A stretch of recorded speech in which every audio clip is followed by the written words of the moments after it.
پاکستان میں on line donkey بھی ایک بڑا مسئلہ ہے، جس میں لوگ سوشل میڈیا یا دیگر پلیٹ فارمز پر بھیک مانگ کر غیر قانونی آمدنی حاصل کرتے ہیں اور بعض اوقات بچوں یا نوجوانوں کو بھی شامل کرتے ہیں، اور انسانی اسمگلنگ میں سہولت کار، ایجنٹس اور بیرون ملک مقیم گروہ شامل ہوتے ہیں۔ یہ بڑا ایک سسٹمیٹک طریقہ کار سی آن لائن تو بڑا ایزی ہو گیا ہے کام ان کے لیے، تو اسی پر بات کر لیتے ہیں کہ مزید کیا انکشافات ہوئے۔ ہمارے ساتھ موجود ہیں ڈائریکٹر ایف آئی اے کراچی زون DIG منتظر مہدی صاحب۔ تھینک یو سو مچ مہدی صاحب جوائن کرنے۔ شکریہ آپ کے بہت بہت شکریہ۔ سب سے پہلے تو بتائیے گا یہ کارروائی کس طرح عمل میں آئی، کیا آپ لوگوں کو کیوں ملا کہ یہاں پر جی خواتین ہیں اور اس طرح لائی گئی ہیں؟ دیکھیے، ہم ہمہ وقت جو ہیومن اسمگلرز اور ہیومن ٹریفکرز ہیں ان کے اوپر ہمہ وقت کام کر رہے ہوتے ہیں اور انفارمیشن ہمارے پاس جنریٹ ہو رہی ہوتی ہے۔ ہمارے پاس انفارمیشن آئی تھی کچھ خواتین ہیں جن کو پنجاب کے مختلف ایریا سے، جنرلی وہ ایریا جو بہت پسماندہ ہیں، ملتان کے سبربز ایریا، لودھراں کے اور لاہور کے، وہاں سے کچھ خواتین کو لایا گیا اور ان کو ٹریفک کرنا ہے UAE میں۔ تو اس پہ ہم نے کارروائی کی اور اس میں ہم نے 32 خواتین، اور ٹوٹل میں 33 ہیں، ایک ان کے ساتھ ایجنٹ خاتون بھی تھی، ان کو ہم نے اریسٹ کیا، وہاں سے پکڑا اور ان کو لا کے انٹروگیٹ کیا۔ ان کی پوائنٹیشن کے اوپر پھر ہم نے 4 ٹریفکرز کو اور اریسٹ کیا اور ان سے ہم نے انٹروگیشن سے مختلف چیزیں معلوم کی، تو پتہ چلا یہ بہت ہی ایک آرگنائز قسم کا گینگ ہے جو کہ آپریٹ کر رہا ہے، اور اس میں 4 لوگ جو ہیں وہ دبئی میں بیٹھ کے کام کر رہے ہیں اور 5 لوگ جو ہیں وہ پاکستان میں بیٹھ کے کام کر رہے ہیں۔ اس کے سارے جو تانے بانے تھے وہ پنجاب سے جڑے ہوئے تھے، وہاں کے آفیسرز کو بھی انوالو کیا اور اس کے اوپر مزید تحقیقات ابھی جاری ہیں۔ اچھا سر، ایک اور چیز بھی ہم دیکھتے ہیں کہ اب ایک ٹرینڈ کہہ لیں، ایک پیٹرن بن گیا ہے کہ بڑا افسوس اور دکھ ہوتا ہے بات کہتے ہوئے کہ پاکستانی جاتے ہیں اور دوسرے ممالک میں جا کے بھیک مانگتے ہیں، خاص طور پر سعودی میں جا کے۔ لیکن اب ایک بڑی امپورٹنٹ چیز یہ ہوئی ہے کہ ہم دیکھتے ہیں کہ جو وہاں پر پاکستانی اور جو عمرہ یا زائرین ہوتے ہیں وہ ان کی ویڈیوز بناتے ہیں اور سوشل میڈیا پر ان کو شیم کرتے ہیں۔ اس چیز سے آپ کو کتنی مدد یا کتنی ہیلپ ملتی ہے؟ دیکھیے، اس سے ہمیں ملٹیپل طریقے کے ساتھ مدد ملتی ہے۔ ایک تو یہ ہے کہ ہمیں یہ پتہ چلتا ہے کہ وہاں پہ جو اس سال ہیں وہ کتنے بیگرز گئے ہیں۔ ایک تو ہمیں یہ پتہ چلتا ہے کہ وہاں پہ جو لوگ آف لوڈ ہو کے آتے ہیں، ہمارے پاس وہ فگرز ہوتے ہیں، وہ ہم پچھلے سالوں کی نسبت کمپیئر کرتے ہیں کہ اس سال کتنے بھیجے گئے ہیں۔ میں آپ کو یہ بات بڑے فخر سے بتا دینا چاہتا ہوں کہ FIA پورا کا پورا پاکستان FIA جو ہے اس نے بڑا اچھا کام اس دفعہ کیا، اور اس دفعہ آپ نے دیکھا ہوگا رمضان المبارک میں اس طرح کی ویڈیوز آئیں کہ پاکستانی بیگرز کی تعداد وہاں پہ بہت کم تھی۔ جو ویڈیوز وہاں سے بنا کے بھیجی جاتی ہیں ہم ان کا ٹریس لینے کی کوشش کرتے ہیں، کیونکہ IBMS میں ہمارے پاس سب کا ریکارڈ ہوتا ہے۔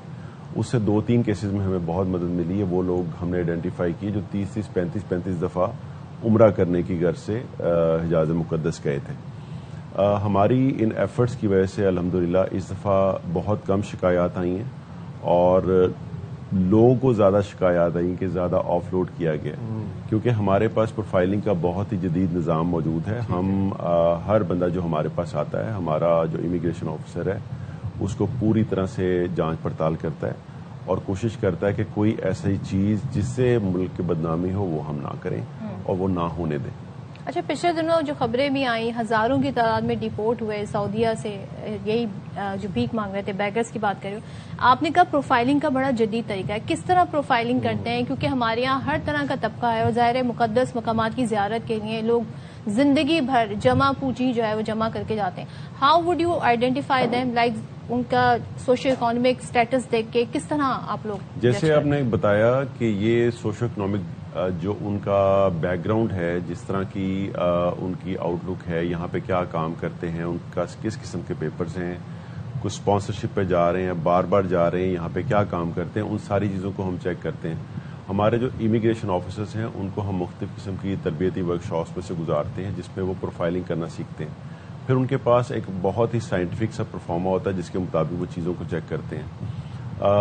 میرا خیال ہے کہ ہمارا جو آفیسر ہے وہ 30 سے 35 سیکنڈ میں اندازہ لگا لیتا ہے کہ یہ کچھ جینون عمرہ کرنے جا رہا ہے یا ڈاکیومنٹ سے اندازہ لگایا جاتا ہے، اور اس میں پروفائلنگ کر کے اس میں ایج ہے، اس میں جینڈر ہے کہ کس جینڈر سے تعلق رکھتا ہے، وہ کس شہر سے تعلق رکھتا ہے۔ اس میں شہر بھی اسپیسیفک ہیں، اس میں عمر بھی اسپیسیفک ہے، اس میں جینڈر بھی اسپیسیفک ہے، اس میں سوشل بیک گراؤنڈ بھی اسپیسیفک ہے، اس میں اکنامک بیک گراؤنڈ بھی اسپیسیفک ہے، آپ کی بینک سٹیٹمنٹس ہیں، یہ سارا کچھ، اور IBMS پہ اس کے پاس سارا ریکارڈ آتا ہے۔ زیادہ تر یہ ملٹیپل وزٹ والے ہوتے ہیں یا جی، پھر یہ ملٹیپل وزٹس والے ہیں جو جاتے ہیں اور بار بار جاتے ہیں۔ یہ ایک اپنا ویزا ایکسپائر ہونے سے کچھ دن پہلے واپس آ جاتے ہیں اور اس کے بعد یہ تھوڑے دنوں کے بعد پھر ویزا اپلائی کرتے ہیں اور چلے جاتے ہیں. بڑے اسمارٹ ہیں. ابھی ہم آپ سے کوئی قصہ بھی جاننے کی کوشش کریں گے کہ آپ نے کوئی بڑا کوئی کیچی کوئی انٹرسٹنگ کوئی ایسا ملزم ہو جس نے آپ کو چکما دینے کی کوشش کی, آپ نے اس کو پکڑا ہو. لیکن اس سے پہلے بفور دیٹ ڈنکی سر ایک بہت بڑا مسئلہ ہے, اور خاص طور پر جو پاکستان کے دیہی علاقے ہیں وہاں پہ نوجوانوں کو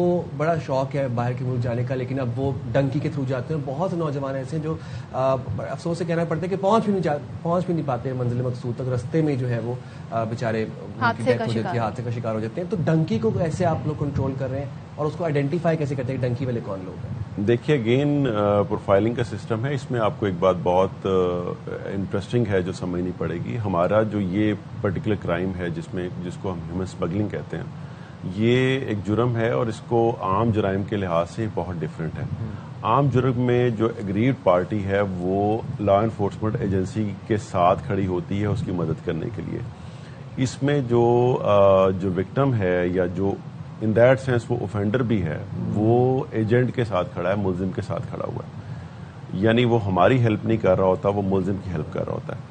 تو ہمیں ملٹیپل سٹیجز کے اوپر یہ پرابلم آتا ہے. ایک تو یہ ہے کہ ایجنٹ نے پیسے لیے ہوئے ہوتے ہیں, وہ مس ریپرزینٹیشن کے تھرو نالج ہے یا نہیں, کانسینٹ ہے یا نہیں, لیکن وہ چاہتا ہے کہ میں باہر چلا جاؤں, اور اس کے لیے ہم دشمن ہیں کہ ہم اس کو یہ کرنے سے, جرم کرنے سے روک رہے ہیں.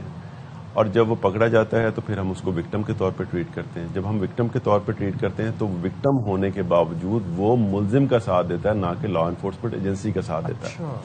ہمیں وہ اس ایجنٹ کی انفارمیشن ڈسکلوز نہیں کرتا. اگر ہم کسی نہ کسی طریقے سے اس ایجنٹ کو پکڑ لیتے ہیں تو ہمارے پاس جو پرائم وٹنس ہے وہ وہی بندہ ہوتا ہے جو وکٹم ہوتا ہے, جس نے اس کو پیسے دیے ہیں, جس کو سبز باغ دکھائے گئے ہیں, جس نے اس کو موت کے دہانے پہ لاگے کھڑا کر دیا. اس کے باوجود وہ ساتھ دیتا ہے اس ایجنٹ کا, اور اس میں جا کے وہ ریزائل کرتا ہے, وٹنس نہیں دیتا, اس کے بارے میں انفارمیشن نہیں دیتا, اور ایٹ ٹائمز وہ بھاگ ہی جاتا ہے. اور بہت دفعہ ایسا ہوا ہے کہ ہم نے یہ دیکھا ہے کہ دوبارہ سے کمٹمنٹ لے لی گئی کہ اچھا میں آپ کے خلاف گواہی نہیں دوں گا, مجھے ایک دفعہ پھر کوشش کروا دیں, میں پھر بھاگنا چاہتا ہوں. سو یہ بڑا ہی ایک انٹرسٹنگ سا فنومنا ہے جو ہم روز دیکھتے ہیں. لیکن آپ کے پروگرام کے توسط سے میں بتا دینا چاہتا ہوں, عوام کے جان و مال کی حفاظت کرنا ہماری ذمہ داری ہے, اور ہم نے کسی بھی صورت میں کسی کو بھی غیر قانونی طور پہ ملک سے باہر نہیں جانے دینا, اپنی جان سے نہیں کھیلنے دینا.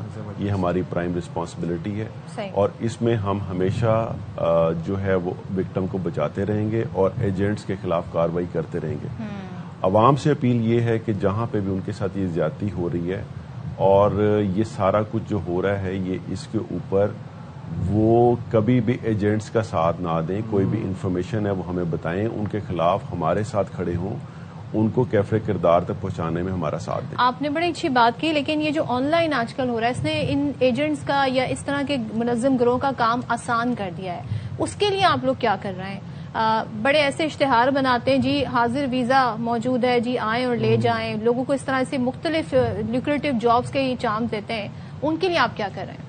دیکھیے, اس میں جہاں ہمارے لیے مشکل پیدا ہوئی ہے وہاں ہمارے لیے آسانی پیدا ہوئی ہے. گلی گلی محلے محلے جا کے ایجنٹس کو تلاش کرنا شاید تھوڑا سا زیادہ مشکل کام ہے. اچھا. آن لائن ان کی خبر رکھنا, کہاں پہ کیا ٹرینڈ چل رہا ہے. دیکھیے, یہ بڑا ہی امپورٹنٹ ہے کہ ہمیں یہ انفارمیشن ملزمان سے پہلے آئے, ایجنٹ سے پہلے آئے کہ اس وقت کون کون سے روٹس آپریشنل ہو رہے ہیں. جب ہم کسی ایک روٹ کے اوپر جانے سے لوگوں کو روکتے ہیں تو ایجنٹس دوبارہ سے سرگرم ہوتے ہیں اور نئے راستوں کا انتخاب کرتے ہیں. مثال کے طور پہ پہلے بہت ایک روٹ تھا کہ لوگ یہ فار ایسٹ ایشیا کے ملک جتنے ہیں جہاں پہ ویزا آسانی سے مل جاتا ہے وہاں سے جا کے ڈنکی لگا کے اور کسی طریقے سے افریقن کنٹریز میں پہنچتے تھے, اور وہاں سے اٹلی اینڈ اسپین سامنے جا کے جو آپ نے دیکھا کہ کیپسائزنگ ہوئی اور وہ بہت ساری کشتیاں ڈوبی. جب ان راستوں کو ہم نے بند کیا تو پھر ایک کمبوڈیا کا راستہ نکلا. آپ نے دیکھا کہ وہاں پہ ہیومن ٹریفکنگ کے واقعات بھی ہوئے اور ہیومن اسمگلنگ کے واقعات بھی ہوئے. جب ان کے اوپر ہم نے نظر پوری طرح سے رکھی اور ان کو ہم نے چیک کرنا شروع کیا تو پھر ایک نیا راستہ نکلا جو پچھلے دنوں آپ نے دیکھا ہوگا کہ بہت زیادہ استعمال ہوا کہ بجلی مل رہا ہے جی. تو عمرے کے لیے جائیں اور وہاں سے سلپ کریں اور کہیں پہ جائیں. تو یہ ہمیں جو آن لائن یہ ساری چیزیں چل رہی ہوتی ہیں اور ایجنٹس جو ہیں وہ بڑی ہی لوکریٹو قسم کی آفرز لوگوں کو دے رہے ہوتے ہیں, تو وہ ہم بھی دیکھ رہے ہوتے ہیں اور اس سے ہمیں بہت ساری مدد ملتی ہے. سوشل میڈیا نے جہاں پہ چیزوں کو بہت زیادہ آسان کیا ہے, جرم کو بہت زیادہ آسان کیا ہے, وہاں پہ پکڑنا بھی ان کو آسان کیا ہے. اور میں سمجھتا ہوں کہ سوشل میڈیا کے تھرو ہم نے اویئرنیس بھی بہت زیادہ لوگوں کو پھیلائی ہے. اب ایک عام بندہ جو ہے اس کو اس بات کا پتہ ہے کہ اگر وہ ڈنکی لگا رہا ہے اور کہیں پہ جا رہا ہے تو وہ ایکچولی اپنی زندگی کو خطرے میں ڈال رہا ہے, صرف ایک معاشی نقصان نہیں کر رہا ہے, بہت لمبے چوڑے پیسے. دوسری بات یہ ہے کہ جتنے پیسے لوگ ایجنٹس کو دے کے کہیں کا ویزا لگوا رہے ہیں, کسی جعلی ڈاکومنٹس بنوا رہے ہیں, میرا خیال ہے اتنے پیسے دے کے تو ایک آسانی سے عام ویزا بھی لگ سکتا ہے. تو یہ اویئرنیس بھی جو ہے وہ سوشل میڈیا کے ذریعے, پرنٹ میڈیا کے ذریعے, الیکٹرانک میڈیا کے ذریعے, آپ کے ذریعے جو ہم بیٹھ کے بات کر رہے ہیں وہ کچھ لوگ سنیں گے اور ان کو یہ پتا چلے گا کہ یہ اتنے سارے پیسے جو ایجنٹس کو دینے, اتنے سے پیسے دے کے تو جینون ویزا بھی لگوایا جا سکتا ہے. بالکل ایسے. تھینک یو ویری مچ منتظر صاحب, آپ نے پروگرام کے لیے وقت نکالا, آپ اسٹوڈیو آئے, تھینک یو ویری مچ. اور آپ نے بڑی ڈیٹیل سے ہمیں انلائٹن کیا. تو یہ باتیں آپ نے سنی, آپ لوگوں کے فائدے کی باتیں.